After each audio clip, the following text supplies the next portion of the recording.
Työnantajan koulutusvähennys on verovähennys niistä koulutuksista, mitä työntekijät ovat käyneet. Ja perusedellytyksenä on se, että työnantajalla on koulutussuunnitelma ja henkilöstölle annettu koulutus tukee ja edistää hänen ammattiaan.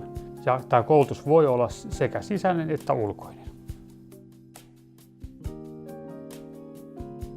No niitä oikeastaan ei ollenkaan erikseen koosteta, koska henkilöstö, esimies, työntekijä, HR, ne on kaikki luonnollisesti siinä mukana, kun ne käyttää meidän järjestelmää. Se kerääminen tapahtuu automaattisesti, kun henkilö ilmoittautuu sisäiseen koulutukseen koulutuskalenterin kautta tai käyttää omaa palvelua ja kirjaa sinne ulkoisen koulutuksen ja antaa ne tunnit, mitä hän on siellä paikan päällä ollut.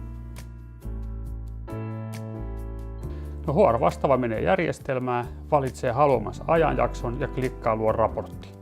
E-taikajärjestelmä luo automaattisesti sellaisen raportin, joka on liitettävissä veroilmoitukseen.